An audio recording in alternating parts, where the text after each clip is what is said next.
তো হ্যালো। তো কালকে আমি বলছিলাম যে তুমি যদি স্যালারি হাইক করতে চাও, ঠিক আছে, তুমি এখন ডিপ্লোমা ট্রেনিংতে আছো বা ডিপ্লোমা 1 বছর এক্সপিরিয়েন্স হয়েছে, মোটামুটি 1-1.5 বছর এক্সপিরিয়েন্স হয়েছে।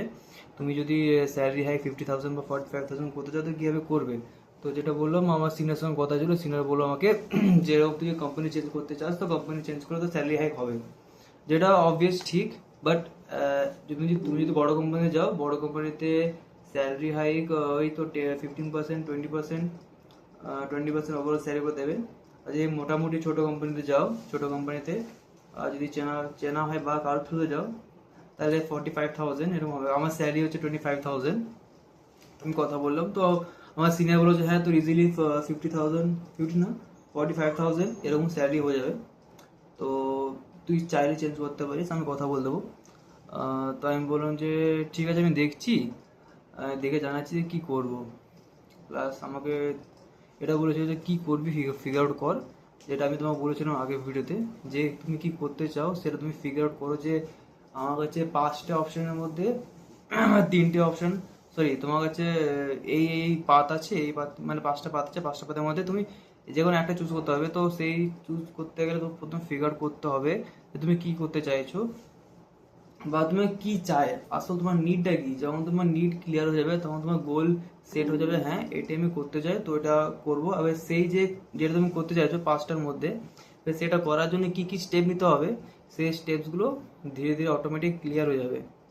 তো ওই আমি বললাম, ঠিক আছে। বাট আমার ক্ষেত্রে আমি একটু ভাবলাম, বুঝলাম, একটু টাইম নিলাম যে এখন চেঞ্জ করব না, কিছুদিন পর, মানে কিছু মাস পর, প্রায় 5 মাস পর আমার প্রমোশন হবে। প্রমোশন না, মানে আমার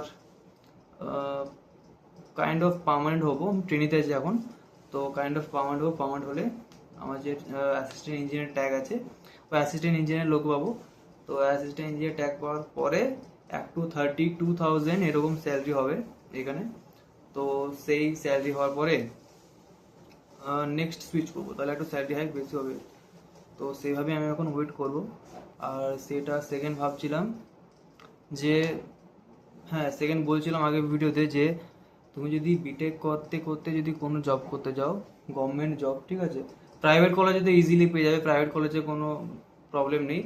ভালো একটা প্রাইভেট কলেজে রিচ আউট করলে, সেখানে ফ্যাকাল্টি কে আছে, ফ্যাকাল্টির সঙ্গে কথা বললে, ফ্যাকাল্টি কি বলছে, ফ্যাকাল্টি কি রিকোয়ারমেন্ট চাই, বা তোমার কাছে কি আছে, তোমার কাছে কি নলেজ আছে, তুমি কি পড়াতে পারো, ঠিক আছে, সেটা ফ্যাকাল্টিকে বলতে পারো। ফ্যাকাল্টি তোমাকে কোশ্চেন করবে, স্যালারির ব্যাপারে বলবে কত চা লাগবে কি লাগবে না। সে তো সরকারি, বেসরকারিতে কোনো হেডেক নেই। বা সরকারির জন্য কি হয়, সরকারিতে এবার তুমি কি রকম সরকারি গভর্নমেন্ট কলেজে পড়তে চাও। তুমি যদি বিটেক গ্র্যাজুয়েট, ঠিক আছে, ডিপ্লোমা ক্ষেত্রে ডিপ্লোমার যে ছেলেগুলো আছে, ডিপ্লোমার ছেলেগুলো তোমার আইটিআই স্টুডেন্টদের পড়াতে পারে। আইটিআই ভ্যাকেন্সি বেরোয়, প্রত্যেক স্টেটে বেরোয়, ঠিক আছে, প্রত্যেক স্টেটে বেরোয়, প্রত্যেক স্টেটে দেখতে হয়। আইটিআই কলেজে ভ্যাকেন্সি বেরোয়। আইটিআই কলেজে তুমি এক্সাম দিতে হয় না, এক্সাম দিতে হয় না, সেখানে যেতে হয়, ইন্টারভিউ নেয়। তুমি যদি ভালো বলতে পারো ইন্টারভিউতে, বা 10টার মধ্যে যদি মানো কি 10টা ভ্যাকেন্সি আছে একটা কলেজে, সেই 10টা ভ্যাকেন্সির জন্য তারা 100 লোককে ডাকবে। তো 100 লোকের মধ্যে যার পারফরমেন্স ভালো হবে বা যার স্কোর ভালো হবে, যে ক্লাস 10তে 12তে ওর ডিপ্লোমাতে ভালো স্কোর করে এসছে, ঠিক আছে, মিনিমাম 60% তো লাগেই, তো 70%, 80% থাকলে তোমার ক্ষেত্রে সিলেকশনের চান্সটা খুব বেশি আইটিআই কলেজে। আর সেগুলো হচ্ছে তুমি যদি ডিপ্লোমা করার পরে বিটেক করো, মানে ডিপ্লোমা ক্ষেত্রে একটি আছে, ওটা হচ্ছে আইটিআই, আর কিছু নেই। এবার তুমি যদি হায়ার মানে যদি বিটেক কলেজকে পড়াতে পারো, মানে পড়াতে চাও, বা তুমি যদি ডিপ্লোমা কলেজে পড়ে ডিপ্লোমা স্টুডেন্টদেরকে পড়াতে চাও, তাহলে ডিপ্লোমা স্টুডেন্টদের পড়া চাইলে ডিপ্লোমা ডিগ্রি তো হবে না, ডিপ্লোমা কোর্সে কিছু হবে না। ডিপ্লোমা কোর্স ছাড়া তোমাকে বিটেক কোর্স করতে হবে। বিটেক কোর্স করার পরে বিটেকে যদি তোমার ভালো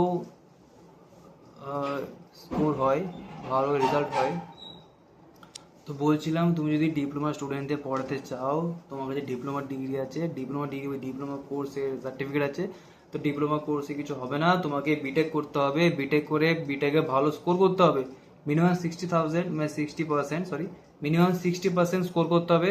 60% স্কোর হয়ে যাওয়ার পরে তুমি এমটেকের জন্য পড়তে পারো। এমটেক ম্যান্ডেটারি না ডিপ্লোমাতে স্টুডেন্টদের পড়ানোর জন্য।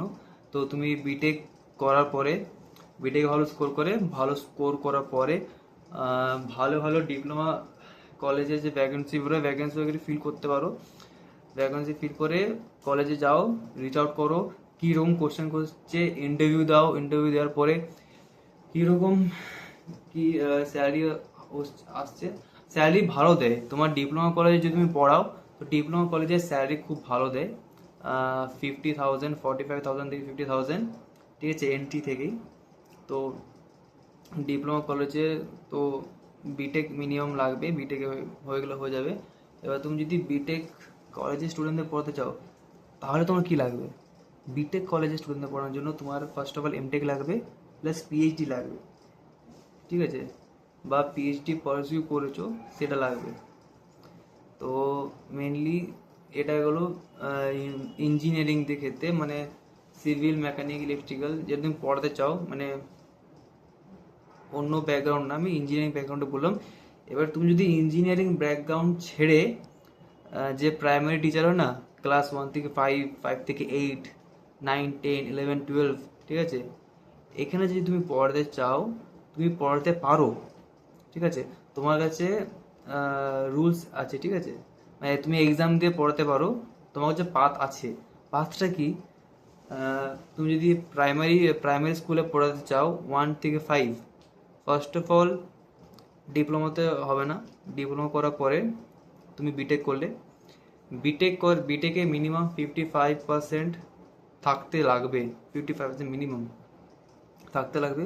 প্লাস যখন তোমার বিটেক হয়ে যাবে, বিটেক হয়ে যাওয়ার পরে তোমাকে এক্সাম দিতে হবে ডিএলএড, ঠিক আছে। দুটো এক্সাম হয়, একটা হয় ডিএলএড, একটা বিএড। তো ডিএলএড কি জন্য হয়? ডিএলএডটা হয় ক্লাস 1 থেকে 5-এ পড়ানোর জন্য। তোমার বিটেক কমপ্লিট হয়ে গেছে, বিটেকে মিনিমাম 55 থেকে 60,000 আছে, 60% আছে। তারপর তুমি এক্সাম দিলে, মানে এক্সাম কোর্স করলে ডিএলএডের। ডিএলএডে কি হচ্ছে? ডিপ্লোমা এলিমেন্টারি এডুকেশন সামথিং এটা হবে। তো ডিএলএড করলে, ডিএলএড করার পরে এক্সাম হয়। তো ডিএলএড এক্সামে যে পাস করার পর যে ভালো স্কোর হয়, তখন তুমি প্রাইমারি স্কুলের স্টুডেন্টদেরকে পড়াতে পারবে, ঠিক আছে। এবারে মেন আরেকটা হচ্ছে বিএড। তুমি যদি বিটেক করার পরে বিএডে নাও, মানে বিএডে যদি কোর্সে ভর্তি হও, তাহলে অনেক কিছু প্রবলেম হতে পারে। যেমন তুমি যদি বলো যে বিএডে আমি ক্লাস 5 থেকে 8-এর স্টুডেন্টকে ম্যাথের ক্লাস করাবো, তো ক্লাস 5 থেকে 8-এর স্টুডেন্টদের ম্যাথের জন্য তোমাকে মিনিমাম 3 বছরের ম্যাথ থাকতে হবে তোমার ব্যাকগ্রাউন্ডের মধ্যে যে কলেজে। তো সেটা হবে না, তোমার জন্য এক্সট্রা এমএ করতে হবে ম্যাথে, বা কিছুটা, আমরা তো ডিটেলসে যাইনি, তো এক্সট্রা ম্যাথস নিয়ে পড়তে হবে। তো সেটা তো হবে না। তো বিএডের জন্য ম্যাথস বাদ দিয়ে যদি তুমি ইঞ্জিনিয়ারিং ব্যাকগ্রাউন্ডে বা সায়েন্সের নিয়ে যদি করতে চাও, তাও মনে হবে না, কারণ আমরা বিটেকে ম্যাথস মনে ফার্স্ট ইয়ারে পড়েছিলাম, সেকেন্ড থার্ড ইয়ারে আমাদের অন্য অন্য সাবজেক্ট চলে এসেছিলো, মেকানিক্স এক্সট্রা। তো বিএডটা না করে তুমি যদি ডিএলএড করো, ডিএলএড করলে তোমার বেনিফিট আছে। বেনিফিট বলতে তুমি পড়াতে পারবে ক্লাস 1 থেকে 5 পর্যন্ত স্টুডেন্টদের। তো এটা হচ্ছে তোমার টিচিং ব্যাকগ্রাউন্ডে।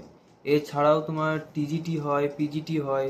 তো সেগুলো হচ্ছে যে ক্লাস 8 থেকে 10th পর্যন্ত প্লাস 10th-এর পরে পিজিটিটা, post graduate training I think, চাই না।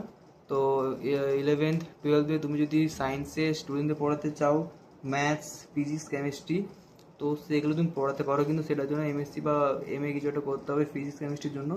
তো সেটার জন্য আরও পড়তে হবে। তো বিটেক করার পরে তুমি যদি সরকারি কলেজে স্কুলে প্রাইমারি টিচার হতে চাও, তাহলে তোমাকে মেন